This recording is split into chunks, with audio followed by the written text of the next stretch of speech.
కొంతమంది social media influencers వారు తప్పుదావ పడుతూ వారిని అనుకరిస్తున్నటువంటి ఫాలోవర్స్ని కూడా తప్పుదావ పట్టిస్తూ ఈ బెట్టింగ్ యాప్లను ప్రమోట్ చేస్తూ ఆ బెట్టింగ్ యాప్ల మీద పెట్టుబడి పెట్టిస్తూ ఎంతోమందిని ఇప్పుడు బజారుకి ఈడుస్తున్నటువంటి నేపథ్యంలో అసలు బెట్టింగ్ యాప్లను ప్రమోట్ చేస్తున్నటువంటి ఇన్ఫ్లుయెన్సర్ల మీద కేసులు నమోదవుతున్నాయి, కానీ వారి మీద ఇప్పటివరకు ఎటువంటి చర్యలు తీసుకుంటున్నటువంటి దాఖలాలు అయితే లేవు.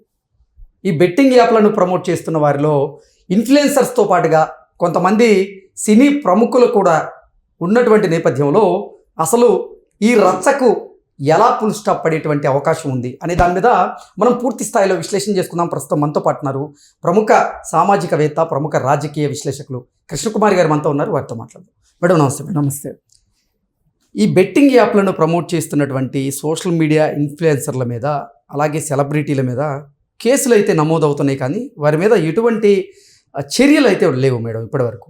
ఏంటి అసలు ఈ రచ్చకి ఎలా ఫుల్ స్టాప్ పడేటువంటి అవకాశం ఉంటుంది అంటే ఏం చెప్తారు? ఇప్పుడు ఇక్కడ రెండు విషయాలు ఉన్నాయి ఈ బెట్టింగ్ యాప్స్కి సంబంధించి. ఒక పక్క యాప్స్, ఒక పక్క ఎవరైతే ఈ యాప్స్ని వాడాలనుకుంటున్నారో వినియోగదారులు ఒక పక్క. ఈ ఇద్దరు డైరెక్ట్గా కలిసే అవకాశం లేదు, ఎందుకంటే ఇది ఆన్లైన్లో వస్తుంటుందిగా, ఆన్లైన్ బిజినెస్ కాబట్టి డైరెక్ట్గా షాపుల్లో అమ్మరు. ఇప్పుడు మన కందిపప్పు కావాలంటే షాప్కి వెళ్తాం, లేదు లిక్కర్ కొనుక్కోవాలంటే లిక్కర్ షాప్కి వెళ్తాం, బంగారం కావాలంటే బంగారం షాప్కి వెళ్తాం. కానీ ఈ యాప్లు అట్లా ఉండవు. సోషల్ మీడియా అంటేనే ఫిజికల్గా ఉండదు కదా, అదంతా ఆన్లైన్ కదా. మరి ఇలాంటప్పుడు వాళ్ళు ఆ వ్యాపారం చేస్తున్నారు, పోనీ ఆ పని చేస్తున్నారు, పోనీ ఒక సంఘ సేవే చేస్తున్నారు అనుకోండి, సమాజానికి తెలిసేది ఎట్లా? వినియోగదారులకి ఎలా కనెక్ట్ అవుతారు వాళ్ళు అంటే, ఈ కనెక్ట్ చేసే వాళ్ళే ఈ ఇన్ఫ్లుయెన్సర్లు, ఈ అడ్వర్టైజ్మెంట్ ఇచ్చేవాళ్ళు. అసలు ఈ అడ్వర్టైజ్మెంట్ ఇచ్చేవాళ్ళే లేకపోతే ఆ యాప్లో పలానాది ఉంది అని చెప్పి తెలిసే అవకాశం లేదు. ఇది మంచి అవనివ్వండి, చెడు అవనివ్వండి, అది మంచి చెడు అనేది తర్వాత మాట్లాడదాం. ఇక్కడ ఈ ఇన్ఫ్లుయెన్సర్లు ఎవరు అంటే, ఒక చోట స్విచ్ ఉంది, ఒక చోట లైట్ ఉంది. ఈ స్విచ్ చేస్తే ఆ లైట్ వెలుగుతుంది, కానీ ఈ రెండింటిని కనెక్ట్ చేసే కేబుల్ ఒకటి ఉంది. ఈ కేబుల్ మన కంటికి కనపడదు మామూలుగా అయితే, కానీ కంటికి కనిపించే కేబులే ఇన్ఫ్లుయెన్సర్లు. ఓకే, అర్థమైందిగా? అందుకని ఇక్కడ ఈ ఇన్ఫ్లుయెన్సర్ల పాత్ర చాలా విశిష్టమైంది, అంటే చాలా ప్రముఖమైంది. విశిష్టం అనకూడదు, సారీ, చాలా ప్రముఖమైంది. అసలు వాళ్ళు లేకపోతే అక్కడ పని జరగదు. అందుకే వాళ్ళు చాలా చాలా డబ్బులు ఇస్తున్నారు. ఈ చాలా చాలా డబ్బులు ఎంత ఇస్తున్నారు అంటే, హర్షసాయి చెప్పినట్లు 500 కోట్లు 1000 కోట్లు కాకపోవచ్చు. ఇప్పుడు కొంతమంది వీళ్ళని సపోర్ట్ చేసే వాళ్ళు ఉన్నారు, వీళ్ళు చెప్పినంత భేద పలుకులు కాదు. ఓకే, ఒక మంచి అమౌంటే వెళ్తుంది. మంచి అమౌంట్ వెళ్తుంది కాబట్టి ఇప్పుడు దీని మీద ఈడీ కూడా దృష్టి పెట్టింది. ఎన్ఫోర్స్మెంట్ డైరెక్టరేట్ చేతికి ఈ కేసు వెళ్ళింది అంటే ఇదేం చిన్న విషయం కాదు. అనాకాని విషయాలు, లేకపోతే రోడ్డు పక్కన గంజాయి అమ్ముకుంటేనో, లేకపోతే గంజాయి చాక్లెట్లు అమ్ముకుంటేనో ఈడీ రాదు. ఇది చాలా పెద్ద వ్యవహారం కాబట్టే ఈడీ కూడా ఎంటర్ అయింది ఇందులో. ఇప్పుడు ఈడీ ఏం చేస్తుంది అంటే, అసలు ఈ డబ్బులు, ఈ జనాల దగ్గర నుంచి వచ్చిన డబ్బులు ఏమైనాయి, అసలు ఈ యాప్లు వాళ్ళు ఈ ఇన్ఫ్లుయెన్సర్లకి ఎంత డబ్బులు ఇచ్చారు, ఈ ఆరాలు లెక్కలు డొక్కలు తీయటానికి ఇప్పుడు ఈడీ ఎంటర్ అయింది. ఆల్రెడీ ఈ యాప్ల ద్వారా సమీకరించబడిన డబ్బులు ఏవైతే ఉన్నాయో, ఈ జనాల డబ్బులు, అవన్నీ ఆల్రెడీ దేశం దాటి వెళ్ళిపోయినాయి. ఓకే, మనీ లాండరింగ్ ద్వారానో లేకపోతే హవాలా ద్వారానో వెళ్ళిపోయినాయి డబ్బులు. మనీ లాండరింగ్ జరిగిపోయింది, వెళ్ళిపోయినాయి డబ్బులు. కానీ నాకు తిక్కుంది, దానికి ఒక లెక్క ఉంది అన్నట్లు, ఎంత ఎదవ పని జరిగినా దానికి కూడా ఒక లెక్క అయితే ఉండాలి కదా, చర్యలు తీసుకోవటానికైనా. అందుకోసం ఇప్పుడు ఈడీ ఎంటర్ అయింది. మరి ఈడీ కూడా ఎంటర్ అయ్యేంత కేసు అన్నప్పుడు ఇక్కడ జరిగింది పూజలు భజనలు అయితే కాదుగా, ఏదో సంథింగ్ రాంగ్ జరిగిందనే కదా, లేకపోతే ఈడీ ఎందుకు ఎంటర్ అవుతుంది? ఇప్పుడు వీళ్ళు చేసింది ఏంటి అంటే, మీరు మా యాప్లో డబ్బులు పెట్టండి, 500 పెట్టండి, 5000 అవుతాయి, 5000 వస్తాయి మీకు. లేదు 5 రూపాయలు పెట్టి లాటరీ టికెట్ కొనండి, మీకు ఇంత లాటరీ వస్తుందని ఎట్లయితే చెప్పి లాటరీ టిక్కెట్లు అమ్ముకుంటారో వీళ్ళు కూడా అట్లాగే మా దగ్గర మీరు డబ్బులు పెడితే మీకు బోలెడు డబ్బులు వస్తాయని చెప్తున్నారు. కానీ ఏ ఒక్కడు కూడా వాటిల్లో డబ్బులు పెట్టి డబ్బులు సంపాదించినట్టు లేదు. అంటే స్టార్టింగ్లో కొంత వాళ్ళకి అనుకూలంగా వచ్చేలాగా ఈ బెట్టింగ్ యాప్లను కూడా డిజైన్ చేశారంట కొంతమంది. అసలు బెట్టింగ్ యాప్లను డిజైనే చేసిన ఒక రీజన్ ఏంటి అంటే వాళ్ళు ఫస్ట్ బులిపిస్తారు, మురిపిస్తారు, అందులోకి వాళ్ళు ఎడిక్ట్ అయ్యేలాగా చేస్తారు. ఇప్పుడు కొంచెం కొంచెం వస్తున్నాయి అనుకోండి, డబ్బులు మనకు కొంచెం పెట్టాము, అది మంచి చెడు తర్వాత మాట్లాడుకుందాం, పెట్టాము డబ్బులు వస్తున్నాయి, మనకు ఉత్సాహం వస్తుందా రాదా? Easy money, easy money. అయితే దీనికి వాళ్ళు అట్రాక్ట్ అయిపోయి పెడుతున్నారు. పెట్టినప్పుడు వస్తున్నాయి స్టార్టింగ్లో, ఇక తర్వాత రావట్లా. రాకపోతే మన వాళ్ళ సైకాలజీ ఎలా ఉంటుందంటే పోయిన దగ్గరే ఎతుక్కుందాం అనుకుంటారు. ఇప్పుడు కొంతమంది షేర్లలో డబ్బులు పెడతారు చూడండి, షేర్లలో పోయినాయి కాబట్టి షేర్లలోనే రావాలనుకుంటారు. నేను పోగొట్టుకున్న అమౌంట్ అయినా తిరిగి పొందాలి చేస్తారు. పేకాట్లో కూడా అంతే. ఇవన్నీ వ్యసనాలు అన్నమాట. ఈ వ్యసనాల్లో ఇలాగే ఉంటుంది. ఇవాళ ఒక్కరోజే మందు మానేయాలనుకునే వాళ్ళు కూడా ఇవాళ ఒక్కరోజు తాగి మానేద్దాం అనుకుంటాడు. నిజంగానే ఉంటుంది ఉద్దేశం, కానీ తెల్లారేసరికి మామూలే. సాయంత్రం అయ్యేసరికి ఈ రోజు ఆఖరి రోజు, గోడ మీద రేపు అని రాసుకున్నట్లే ఉంటుంది ఈ వ్యవహారం. అయితే వీళ్ళు ఇలా అలవాటు పడిపోయిన తర్వాత ఇక అందులోనే మునిగిపోయి వీడు డబ్బులు పోతా ఉన్నాయి, అసలు పెట్టడానికి కూడా డబ్బులు లేని పరిస్థితి వచ్చినప్పుడు అప్పిస్తామని ఒకళ్ళు వస్తారు. అంటే మన ఫోన్లోనే బ్లింక్ అవుతుంది. ఓకే, బ్లింక్ అయ్యి నేను అప్పిస్తానంటారు. ఏం పేపర్లు అక్కర్లేదు, ఏం అక్కర్లేదు, లోన్ ఇస్తారు. ఈ లోన్ డబ్బులు కూడా దీనిలోనే పెడతాడు వీడు. ఇది అయిపోయాక ఈ డబ్బులు కూడా పోతాయి. పోయిన తర్వాత వాడు లోన్ కట్టమంటాడు. అప్పుడు నుంచి స్టార్ట్ అవుతుంది ఈ లోన్ యాప్ల పరిస్థితి కూడా. కాకోకుండా ఇంట్లో ఈ లోన్ యాప్లకి ఇటు బెట్టింగ్ యాప్లకి రెండింటికి మధ్య ఇంటర్ కనెక్షన్ ఉంటుంది. మొత్తం వాళ్ళే ఇవన్నీ అయిపోయాక దీనికి అనుసంధానం అయినా అవ్వకపోయినా ఓ పక్క నుంచి జ్యోతిష్కులు వచ్చేస్తారు. మా రంగురాళ్ళు పెట్టుకోండి, మీకు కలిసి వస్తుంది, మీరు ఈ మార్పులు చేసుకోండి, లేదా కుడి వైపుకే నడవండి, ఎడమ వైపుకే నడవండి, తెల్ల చొక్కానే వేసుకోండి, సోమవారం ఈ రంగు చొక్కా వేసుకోండి, మంగళవారం ఆ రంగు చొక్కా వేసుకోండి, మీకు కలిసి వస్తుంది. లేదు ఈ ఉంగరాల సంగతి చెప్పాం కదా, ఈ ఉంగరాలు పెట్టుకోండి, పలానా రాయి ఉంగరం పెట్టుకోండి, ధనాకర్షణ. ఆ రాయి పేరు ధనాకర్షణ కావచ్చు. ఇప్పుడు రాయి పెట్టుకుంటే ధనాకర్షణ ఉంటది, ఇంకో రాయి పెట్టుకోండి జనాకర్షణ ఉంటది. అది అట్లా ఇప్పుడు వేణుస్వామిగా చెరపరిచితుడైన వేణు, ఆయన పేరు ఏదో ఉంది, ఇంటి పేరు ఇంకేదో ఉంది. ఈ వేణు, నేను వేణుస్వామి అంటాం నాకు ఇష్టం లేదు, అందుకే వేణు అంటున్నా. అయితే ఈ వేణు లాంటి వాళ్ళు వచ్చేసేసి మా ఉంగరం పెట్టుకోండి, మేము ఏ రోజు ఏ టైంలో మీరు డబ్బులు పెట్టాలో కూడా చెప్తామని చెప్పి వచ్చేస్తారు. ముహూర్తాలు పెడతారు. అంటే ఎటు తిరిగి ఏమయ్యి మొత్తం పోగొట్టుకునే వరకు 10 రూపాయలు కూడా అప్పు పుట్టని పరిస్థితికి వాళ్ళ ఆర్థిక పరిస్థితి అంత దిగజారిపోయిన రోజున వాళ్ళకి కళ్ళన్నా తెరిపిడి పడతాయి. ఇంక చెయ్యకూడదు ఇది అని, లేదు అనుకుంటే ఆత్మహత్య అన్నా చేసుకోవాలి. ఈ రెండే. అప్పటికే ఈ అప్పులు ఇచ్చినటువంటి లోన్ యాప్ వాళ్ళు మీద పడుతూ ఉంటారు. మీరు ఫోన్లో ఆన్సర్ చేయకపోతే కుటుంబ సభ్యులకు కాల్ చేస్తారు. పరువునైతే బజార్కి ఇడుస్తారు. అసలు వాళ్ళు ఫస్ట్ చేసే పని ఏంటంటే పేపర్లు వద్దు అంటారు, కానీ వాళ్ళు ష్యూరిటీలు లేవు, ఏమి లేవు అంటారు, కానీ వాళ్ళ పెట్టుబడే వీళ్ళ కాంటాక్ట్ లిస్టు. అసలు వీళ్ళ ఫోన్ మొత్తం వాళ్ళ అధీనంలో ఉంటుంది. యూట్యూబ్ దగ్గర నుంచి మొత్తం, అంటే నోటిఫికేషన్స్ కి యాక్సెస్ ఇస్తారు, వీళ్ళే ఇస్తారు. ఏం చేస్తారంటే ఇప్పుడు యూట్యూబ్లో వీళ్ళకి అసలు బాగా కావాల్సిన వాళ్ళు ఎవరో ఒక 5-6 వాళ్ళు సెలెక్ట్ చేసుకుంటారు. అంటే ఉంటాయి కదా, పెదనాన్ననో నాన్ననో లేకపోతే తమ్ముడనో అన్నయ్యనో ఉంటారు కదా, వాళ్ళకి వీళ్ళు మెసేజ్లు పెడతారు, మీ వాడు ఇట్లా అప్పు తీసుకున్నాడు అని. వాడికి చెప్తారు, మీ వాళ్ళందరికీ పెడతాం చూడు మరి అని. ఆడు ఇంకెవరి దగ్గర అప్పు చేసి తీసుకొచ్చి పెడతాడు.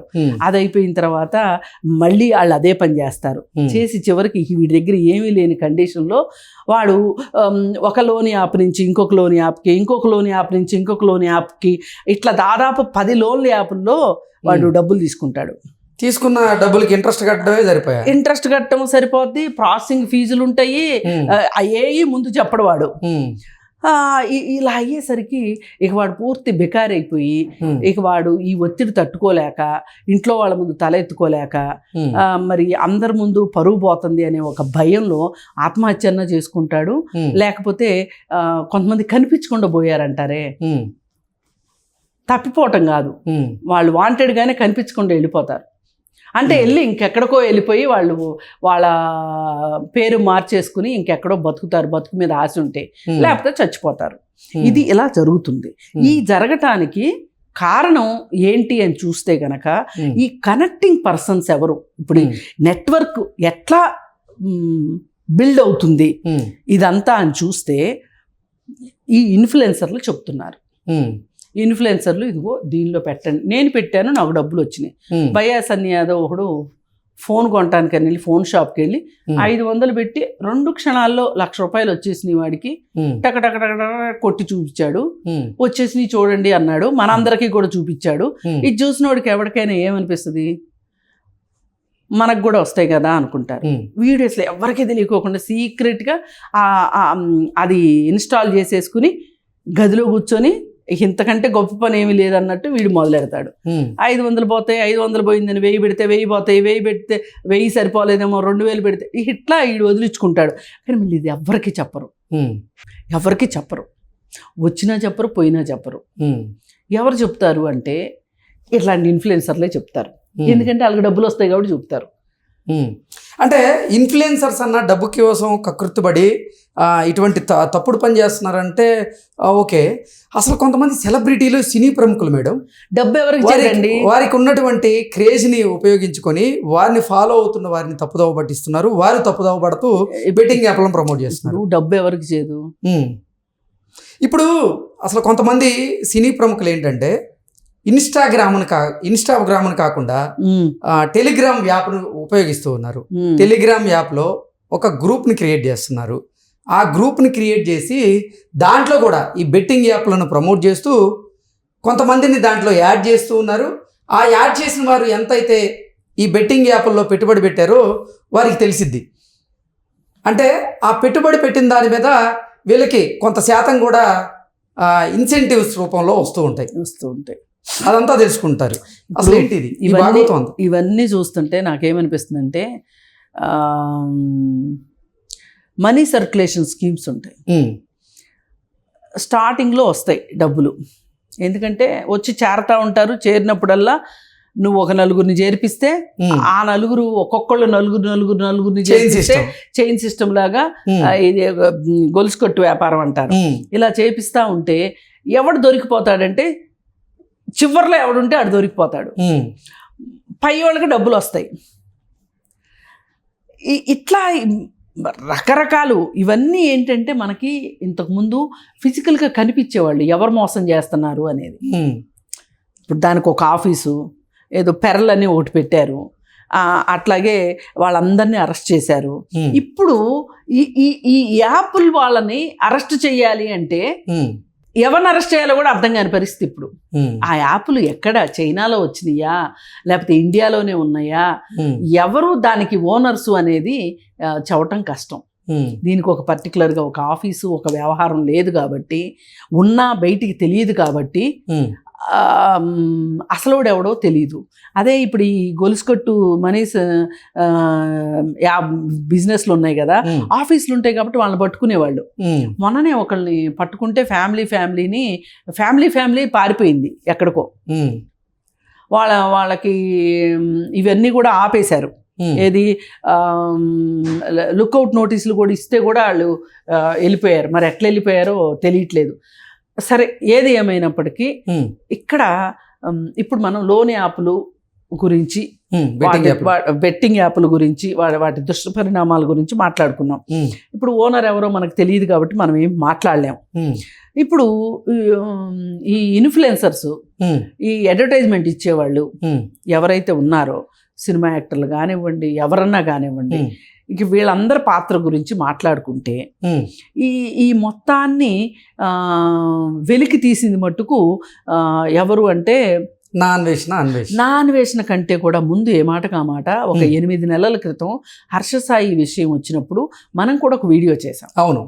వీడియో చేసాం. అప్పుడు హర్షసాయి ఏం మాట్లాడాడంటే, నేను కాకపోతే ఇంకొకరు చేస్తారు, అందుకే నేను చేశాను, ఆ ప్రభావాన్ని తగ్గించడానికి నేను చేశాను, ఆయన ఏదో సమాజాన్ని ఉద్ధరిస్తుంటే చెప్పాడు. పైగా ఆ వచ్చే డబ్బులు కూడా నేను సమాజానికే పెడతాను అని చెప్పి చెత్తా చెదారం అంతా మాట్లాడి తను చేసింది తప్పు కాదు అని చూపించుకోవాలని చూశాడు. చూస్తే అప్పుడు యువ సామ్రాట్ ఎక్కువగా దాన్ని లైమ్ లైట్లోకి తీసుకొచ్చాడు, హైలైట్ చేశాడు. హైలైట్ చేసినప్పటికీ కూడా అది ఎందుకో అప్పుడు గనక ప్రభుత్వం మేలుకొని ఎవరైనా సరే ఇలా బెట్టింగ్ యాప్లకి అడ్వర్టైజ్మెంట్లు ఇస్తే యాప్ల సంగతి తర్వాత చూస్తాము, ముందు మీరైతే మట్టుకు మీరు అడ్వర్టైజ్మెంట్ ఇవ్వద్దు, ఇస్తే గనక శిక్షించబడతారు అని కానీ ఒక్క స్టేట్మెంట్ ఇచ్చున్నట్లయితే పరిస్థితి వేరుగుండేది. కొన్ని చావులనైనా ఆపగలిగి ఉండేవాళ్ళం. ఇప్పుడు పట్టపగ్గాలు లేని మదపటేనుల్లాగా వీళ్ళు తయారైపోయి అడ్వర్టైజ్మెంట్ ఇచ్చేస్తున్నారు.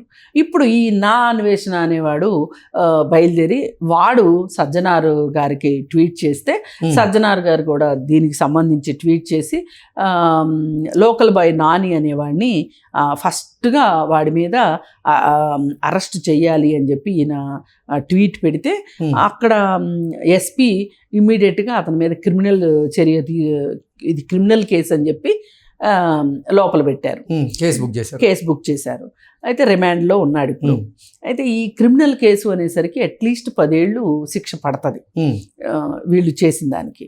సరే, లోకల్ బాయ్ నాని సంగతి పక్కన పెడితే ఈ లోకల్ బాయ్ నాని కూడా తనకున్న ఇన్ఫ్లుయెన్స్ని ఉపయోగించి, తనకున్న పాపులారిటీని ఉపయోగించి అతను చేసింది ఏంటి అంటే చాలా అనైతికమైన వ్యాపారాలు చేశాడు అని చెప్పి అతని మీద ఆరోపణలు ఉన్నాయి. అవన్నీ కూడా వాస్తవమే అవటానికి అవకాశాలు ఎక్కువగా ఉన్నాయి. సరే, అది అయిపోయిన తర్వాత ఇక ఈ హైదరాబాద్లో ఉన్న వాడు లోకల్ బాయ్ నాని అంటే అతను ఒక మామూలు వ్యక్తి, ఎంత డబ్బులు సంపాదించినప్పటికీ కూడా అతను ఒక లోకల్ బాయ్ అంటే లోకల్ బాయ్ లానే ఉన్నాడు. కానీ ఇక్కడ హైదరాబాద్లో మట్టుకు చాలా గొప్ప వాళ్ళు, గొప్ప కుటుంబాలు అని చెప్పుకుంటున్న వాళ్ళు, మేము చాలా గొప్ప వాళ్ళం అని చెప్పుకునే వాళ్ళు ఇక్కడ కొంతమంది ఒక 15 మంది తయారయ్యారు. ఈ 15 మందే మనకి పైకి కనిపిస్తున్న వాళ్ళు 15 మందే, కానీ ఇంకా లోపల చాలా మంది తవ్వే కొద్దీ వెలుగులోకి విషయాలు వస్తున్నాయి, వ్యక్తులు వస్తున్నారు. ఎగ్జాక్ట్లీ. మంచు లక్ష్మి గారు, రానా గారు, ప్రకాష్ రాజ్ గారు, నెక్స్ట్ జబర్దస్త్ వర్ష, ఇలా ప్రకాష్ రాజు రానా ఇద్దరు ఒకటే దానికి. వారితో పాటుగా కొంతమంది క్రికెటర్లు కూడా అంటే పెద్ద ఎత్తున ఈ బెట్టింగ్ యాప్లను ప్రమోట్ చేస్తూ ఉన్నారు. వారి ఫాలోవర్స్ని తప్పుదోవ పట్టించే ప్రయత్నం చేస్తూ ఉన్నారు. వారి ఫాలోవర్స్ వీరి మాటలు నమ్మి, వీరు బ్రాండ్ అంబాసిడర్లుగా ఉంటున్నారు ఆ బెట్టింగ్ యాప్స్కి. వారి మాటలు నమ్మి పోయి పెట్టుబడి పెడుతూ ఉన్నారు. వారి కుటుంబాలు ఇప్పుడు చిన్నాభిన్నం అవుతున్నాయి. అయితే ఏది ఏమైనప్పటికీ ఈ ఎవరైతే తవ్వే కొద్దీ వచ్చే వజ్రతునకలు ఏవైతే ఉన్నాయో వీళ్ళందరి మీద కూడా కేసులు బుక్ అవుతున్నాయి. ఇప్పుడు ఈడీ కూడా ఎంటర్ అయింది కాబట్టి ఇదేమి అంత ఆషామాషిగా అయ్యే కేసులు కాదు. నిన్న పంజాబ్ ఒకటి మేడం, ఇప్పటి వరకు అయితే వరుసగా కేసులు నమోదవుతూ వస్తున్నాయి, కానీ ఒకరి మీద కూడా చర్యలు తీసుకున్నటువంటి దాఖలాలు ఎక్కడా కనపడలేదు. అంటే ఫస్ట్ పిలుస్తారు కదా, పిలిచినప్పుడు వాళ్ళు ఇచ్చే ఎక్స్ప్లెనేషన్ బట్టి ఫస్ట్ 41 CRPC నోటీస్ ఇస్తారు, పిలుస్తారు, కూర్చోబెట్టి మాట్లాడి వాళ్ళు చేసింది నేరం 7 సంవత్సరాల లోపు శిక్ష పడే నేరం అయితే గనక, అంటే మన రూల్ బుక్ ఉంటుంది కాబట్టి 7 సంవత్సరాల లోపు అయితే స్టేషన్ బెయిల్ ఇచ్చి పంపించి వాళ్ళ మీద ఛార్జ్ షీట్ వేసి FIR చేసేసి ఛార్జ్ షీట్ వేసేస్తారు. అది ఒక ప్రొసీజరు. 7 సంవత్సరాలు దాటిన కేసు అనుకోండి, అప్పుడు స్టేషన్లోనే అరెస్ట్ చేసి ఇమ్మీడియట్ గా రిమాండ్కి పంపిస్తారు. ఇప్పుడు నిన్న విష్ణుప్రియ నోటీసులు వచ్చాయి. నోటీసులు వచ్చేసరికి స్టేషన్కి రామ్మా మాట్లాడుకుందామని పిలిచారు. పిలిస్తే ఆవిడ రాకుండా, ఆవిడకంట భయంగా ఉందంట వెళ్ళటానికి, శేఖర్ భాషాని పంపించింది. ఈ అంటే శేఖర్ బెట్టింగ్ యాప్లను ప్రమోట్ చేసేటప్పుడు భయం లేదా మరి? భయం లేదు మరి. అసలు ఇంకొకటి కూడా ఆశ్చర్యం వేస్తుంది ఏంటి అంటే, ఈ బిగ్ బాస్కి వెళ్ళిన వాళ్ళకి వీళ్ళు బెట్టింగ్ యాప్లో అడ్వర్టైజ్మెంట్ ఇచ్చిన వాళ్ళకి కూడా ప్రత్యక్ష పరోక్ష సంబంధం ఉందేమో అనిపించేలాగా ఉంది. ఓకే. ఇప్పుడు బిగ్ బాస్లోకి వెళ్ళి వచ్చిన తర్వాత ఏదో ఒక కేసులో పడకుండా చాలా తక్కువ మంది ఉన్నారు. ఈ తక్కువ మంది లిస్ట్ మాట్లాడుకునే కన్నా ఎక్కువ మంది లిస్ట్ మాట్లాడుకుంటమే కరెక్ట్ ఏమో. అవును. ఆఖరికి రైతు బిడ్డ పల్లవి ప్రశాంత్ ఆయన కూడా ఏదో ఒక అడ్వర్టైజ్మెంట్ ఇచ్చాడండి. అవును, ఆయన కూడా ఇచ్చాడు. అలాగే ఇప్పుడు ఆంధ్రప్రదేశ్లో ఏదో మొన్న ఈ మధ్య భూకుంభకోణానికి సంబంధించి ఒక ఆమె వచ్చింది, రీతు చౌదరి ఆవిడ ఉంది. విష్ణుప్రియ కూడా నాకు ఐడియా ఉన్నంత వరకు బిగ్ బాస్కి వెళ్ళింది. అవును, వెళ్ళింది. ఈ బిగ్ బాస్ లో ఉన్న వాళ్ళు కొంతమంది ఇందులో ఉన్నారు. అయితే ఈ ఈ దొంగల ముఠా నాయకుడు ఎవరు అంటే ఇప్పుడు శేఖర్ భాష. ఏంటి అంటే వీళ్ళందరికీ ఇప్పుడు ఈయనకి బాగా విశేష అనుభవం వచ్చింది. లావణ్య కేసుల గురించి మాట్లాడి మాట్లాడి మాట్లాడి చాలా విశేష అనుభవం వచ్చింది. ఆ అనుభవంతో వీళ్ళందరికీ ఈయన ఇప్పుడు నాయకుడు అనమాట. వీళ్ళందరికీ దిశానిర్దేశం చేస్తాడంట. ఇప్పుడు విష్ణుప్రియ తరఫున కూడా ఆయనే వెళ్ళాడు. అంటే తప్పుదావలో ఉన్నటువంటి వారిని మంచి మార్గంలో నడిపించాలనుకుంటున్నాడు ఆయన. మంచి మార్గంలో కాదు, అసలు వాళ్ళ తప్పని మీరు అందరూ అనుకుంటున్నారు. వాళ్ళ తప్పు కాదు అని చెప్పే పెద్ద మనుషులు కొంతమంది తయారయ్యారు. అసలు తప్పు ఎక్కడో జరిగింది. ఆ యాప్లు నిషేధించకుండా వీళ్ళని మీరు శిక్షిస్తే ఎట్లా అని చెప్పి చాలా తెలివిగా మాట్లాడుతున్నారు. సరే, దానిలో భాగంగానే ఈయన కూడా వాళ్ళకి సపోర్ట్ ఇస్తూ ఇప్పుడు విష్ణుప్రియ తరఫున ఈయన హాజరయ్యి 2 రోజులు టైం అడిగారనమాట. ఈ 2 రోజుల్లో వీళ్ళు యాంటిసిపేటరీ బెయిల్ ఏదో ఒకటి తెచ్చుకోవాలనేది వీళ్ళ ఉద్దేశం కావచ్చు. సరే, ఏది ఏమైనప్పటికీ కూడా యాంటిసిపేటరీ బెయిల్ కూడా ఇప్పుడు ఈడీ ఎంటర్ అయింది కాబట్టి యాంటిసిపేటరీ బెయిల్ కూడా వస్తుందనే నమ్మకం అయితే నాకున్న పరిజ్ఞానం వరకు కష్టమే. ఇప్పుడు ఇంకొంతమంది ఏం మాట్లాడుతున్నారు, ఇందాక నేను చెప్పినట్లు అసలు ఇది ఎట్లా తప్పు అవుతుంది అంటే ప్రభుత్వాలు కూడా ఇప్పుడు బెట్టింగ్ యాప్లను ప్రమోట్ చేస్తున్నటువంటి ఇన్ఫ్లుయెన్సర్స్ మీద చర్యలు తీసుకుంటున్నారు. అంతవరకు సూపర్. చాలామంది నెటిజన్లు కూడా కొనియాడుతూ ఉన్నారు ప్రభుత్వాలని. కానీ అసలు బెట్టింగ్ యాప్లనే ఎందుకు మీరు బ్యాన్ చేయడం లేదు అనేటువంటి డిమాండ్లు కూడా వస్తూ ఉన్నాయి. ఇది ఒకటండి, ఇక్కడ ఒక సాంకేతిక పరమైన సమస్య ఉంది. ఈ బెట్టింగ్ యాప్లు అనేవి రాష్ట్ర ప్రభుత్వానికి సంబంధించినయా అంటే పరిధి కేంద్ర ప్రభుత్వం పరిధిలో ఉన్నప్పుడు రాష్ట్ర ప్రభుత్వం ఏమీ చేయలేదు. రాష్ట్ర ప్రభుత్వం ఏం చేయగలదు అంటే దీనివల్ల ఇక్కడ ఏమైనా శాంతి భద్రతల సమస్య వస్తేనో లేకపోతే లీగల్ ఇష్యూ ఏదైనా వస్తే మాట్లాడగలరు తప్పితే వాళ్ళు కేంద్ర ప్రభుత్వం మీద రాష్ట్ర ప్రభుత్వాలు ఎందుకు ప్రెజర్ చేయట్లేదు అంటూ కొంతమంది ప్రశ్నిస్తున్నారు. అవునండి, అసలు ఇప్పుడు ఇది సమస్య ఉంది అని ఇప్పుడు బయటకు వచ్చింది. ఇప్పుడు వీళ్ళు ఆలోచించి ఎట్లా కేంద్ర ప్రభుత్వంకి దృష్టికి తీసుకెళ్ళాలి అనేది ఆలోచిస్తారు. అసలు ఈ రచ్చక పులి స్టాప్ పడిద్దంటారా? రచ్చకు పులి స్టాప్ పడాలంటే ఫస్ట్గా ఒక స్టేట్మెంట్ రావాలి ఎవరైనా పెద్దవాళ్ళ దగ్గర నుంచి. సజ్జనార్ గారు ఆయన ఒక సోషల్ వెల్విషర్గా మాట్లాడుతున్నారు తప్పితే ఆయనకేమీ అధికారం లేదు. ఎవరైనా ఒక డీజీపీ స్థాయి వ్యక్తులు ఎవరైనా సరే దీనికి స్టేట్మెంట్ ఇవ్వాలి.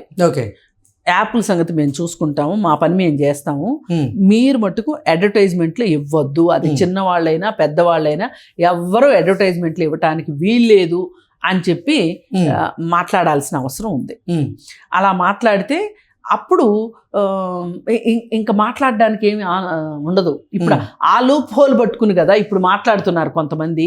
ఆ లూప్ హోల్ కూడా లేదనుకోండి, మరి బెట్టింగ్ యాప్లకి అడ్వర్టైజ్మెంట్ ఇస్తే మీరు శిక్షార్హులు అనేది ఇస్తే గనక ఆ మాట అన్న తర్వాత కూడా మాకు తెలియదు, పైగా మేము ఎంత నంగనాచులు అంటే ఎఫ్ఐఆర్ అంటే ఏంటో కూడా తెలియదు అనే అవకాశం ఉండదు కదా. ఈ అవకాశాన్ని ప్రభుత్వం కూడా అంటే పోలీసు డిపార్ట్మెంటు ఒక ముందడుగు వెయ్యాలని నేను కోరుకుంటున్నా. అంటే దేశవ్యాప్తంగా ఉన్నటువంటి ఇన్ఫ్లుయెన్సర్లు బెట్టింగ్ యాప్లను ప్రమోట్ చేయడం ఒక ఎత్తు అయితే క్రికెటర్లు ఏంటి, సినిమా యాక్టర్లు ఏంటి, ఇప్పుడు ఆమె ఉంది కదా ఎవరు తమన్నా తమన్నా మీద కూడా కేసు అయింది. మరి తర్వాత ఏమైందో తెలియదు. అంటే అసలు క్రికెట్లో ఉన్నటువంటి అంటే సూపర్ స్టార్స్ ఎవరైతే ఉన్నారో వాళ్ళందరి మీద కూడా కేసు అయ్యిద్దేమో ఇది. ఎందుకంటే Dream11 అనేటువంటి ఈ యాప్ను కూడా ప్రమోట్ చేశారు కొంతమంది వాళ్ళు. సో అంటే చాలా మంది ప్రశ్నిస్తూ ఉన్నారు, ఏంటి క్రికెటర్లో చేస్తే ఒకలా చూస్తున్నారు, మరి సోషల్ మీడియా ఇన్ఫ్లుయెన్సర్స్ చేస్తే మరోలా చూస్తున్నారు, ఏంటి ఎవరైనా చేస్తుంది ఒకటే కదా. అంటే ఒకటి వాళ్ళు చేశారని వీళ్ళు చేశారని వాళ్ళు ఒకళ్ళ మీద ఒకళ్ళు మాట్లాడి తప్పించుకుందామని చూస్తే కుదరదు. మీ మీద చర్య ఈ రోజు తీసుకుంటారు, రేపు వాళ్ళ మీద తీసుకుంటారు. ఎందుకు తీసుకోరని అనుకుంటున్నారు మీరు? తీసుకోరని అనుకోవటానికి లేదు కదా. ఇది సైబర్ క్రైమ్కి సంబంధించింది. ఈ సైబర్ క్రైమ్ వాళ్ళు దీని విషయం చూస్తారు. అయితే మనం చెయ్యాల్సింది ఏంటి ఇక్కడ అంటే, ఇంకెవ్వరూ కూడా అడ్వర్టైజ్మెంట్ ఇవ్వకండి.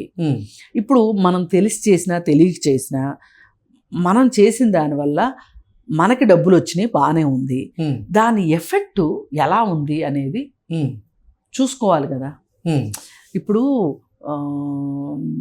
ఒక గొప్ప తత్వవేత్త ఏం చెప్తారంటే, నువ్వు ఏ పనైనా చెయ్యి, ఈ ప్రపంచంలో ఏ పని తప్పు పని కాదు, కానీ నీ పని వల్ల ప్రత్యక్షంగా కానీ పరోక్షంగా కానీ ఎవరు నష్టపోకూడదు, అదే ఉత్తమమైన వ్యాపారం అని చెప్తారు. అర్థమైందిగా మీకు? ప్రత్యక్షంగా కానీ పరోక్షంగా కానీ నష్టం జరగకూడదు అని చెప్తారు.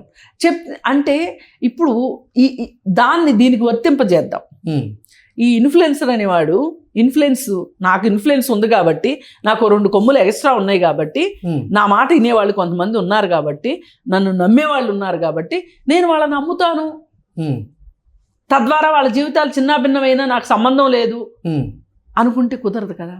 ఎగ్జాక్ట్లీ. ఇది అర్థం కావాలి. ఇది మనము నాగరికులు అయ్యాం ఈరోజు. ఇప్పుడు బట్టలు వేసుకుంటున్నాం, టైంకి తిండి తింటున్నాం, ఆరోగ్యం బాగోకపోతే హాస్పిటల్కి వెళ్తున్నాం, చదువు కావాలి కాబట్టి చదువుకుంటున్నాం వెళ్ళి. ఇన్ని తెలిసిన మనకి పక్కవాడికి నష్టమా లాభమా, మనల్ని నమ్మిన వాడికి నష్టమా లాభమా అనేది ఆలోచించలేకపోతే మనకి చదువులు ఎందుకు, ఈ నాగరికత దేనికి? మనమేం అనాగరికులం కాదు కదా. అది నా ప్రశ్న. అందుకని వీళ్ళు ఖచ్చితంగా ఈ ఇన్ఫ్లుయెన్సర్స్ పేరుతోటి హర్షసాయి కావచ్చు, బయా సన్నీ యాదవ్ కావచ్చు, ఇంకొకటి కావచ్చు, ఇమ్రాన్ కావచ్చు, ఎవరైనా సరే, ఇందుకు మినహాయింపు లేదు. వాడు క్రికెటర్ అయినా, సినిమా యాక్టర్ అయినా, ఎవరైనా సరే, ఆఖరి మంచు లక్ష్మి అయినా సరే, ఎవరిని ఇందులో మినహాయించడానికి వీల్లేదు. ఎవ్వరు తోపులు కాదు, ఇక్కడ తురుములు కాదు.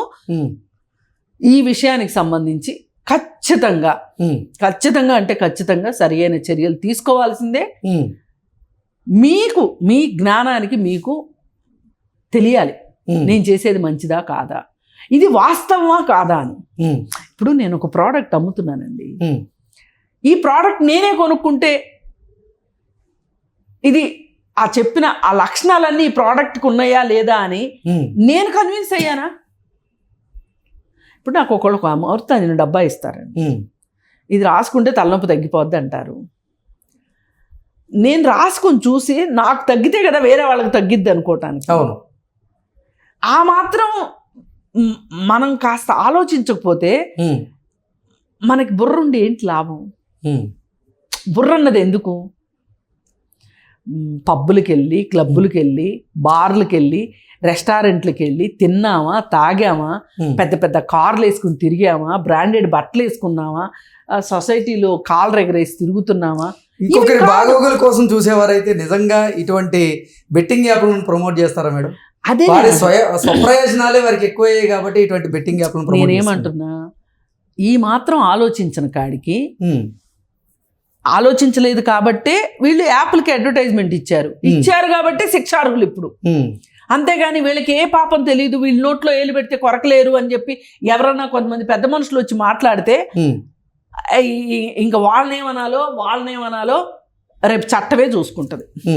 అసలు ముందు ఈ సోషల్ మీడియా ఇన్ఫ్లుయెన్సర్స్ కొంతమంది ఎవరైతే బెట్టింగ్ యాప్లను ప్రమోట్ చేస్తున్నారో వారిని ఫాలో అవ్వకుండా ఇప్పుడు కొంతమంది యువత జాగ్రత్త పడాల్సిన అవసరం అయితే ఉంది. ఖచ్చితంగా. ఫాలో అవుతున్న వారు కూడా అన్ఫాలో కొడితే మంచిది. అన్ఫాలో కొడితే మంచిది. స్ట్రైకులు కొట్టమని చెప్పారు సజ్జనార్ గారు. ఎక్కడికక్కడ అట్లాంటి యాప్లకి స్ట్రైకులు కొట్టండి అని చెప్పారు. యూట్యూబ్ దాని అంతటా అదే వాటిని డిజాల్వ్ చేసేస్తుందని చెప్పారు. ఏది ఏమైనా మానసిక బలహీనత ఏంటి, రెండే ఉంటాయి మనిషికి, ఫియర్ అండ్ గ్రీడ్. ఈ రెండు బలహీనతలే. ఓకే. భయము బలహీనతే, అత్యాశ బలహీనతే. ఈ రెండే మనిషిని అధపాతాళానికి నెట్టేస్తాయి. ఇప్పుడు వీళ్ళకి నా జీవితం ఏమైపోతుందో అనే ఒక భయంతో, నా జీవితానికి చాలా కావాలి అనే అత్యాశతోటి వీళ్ళు ఈ యాప్ల్లోకి వెళ్ళారు. ఎవరు? వినియోగదారులు. ఈ వినియోగదారుల్ని నడిపించిన ఇన్ఫ్లుయెన్సర్లు కూడా వాళ్ళకి మాకు ఇంకా డబ్బు కావాలి, ఇంకా డబ్బు కావాలి. వీళ్ళలో ఎవరో తిండికి లేని వాళ్ళు ఎవ్వరు లేరు, బట్టలకు లేని వాళ్ళు ఎవరూ లేరు. ఇంకా ఇంకా విలాసాల కోసమే వీళ్ళు ఈ డబ్బులు తీసుకుంటున్నారు. దీన్ని బట్టి మనకి క్లారిటీ వచ్చేసింది. అందుకని ఏంటంటే ఈ విధానం అయితే మారాల్సిన అవసరం ఉంది. ఈ ఇన్ఫ్లుయెన్సర్స్ దేనికి పడితే దానికి అడ్వర్టైజ్మెంట్ ఇచ్చి మీరు వేరే వాళ్ళని ఇరికించొద్దు, మీరు ఇరుక్కోవద్దు అని మనం చెప్పదలుచుకున్నాము. Be careful. కేసులకైతే రెడీగా ఉండండి. ఓకే. ఓకే అండి. Thank you. Thank you.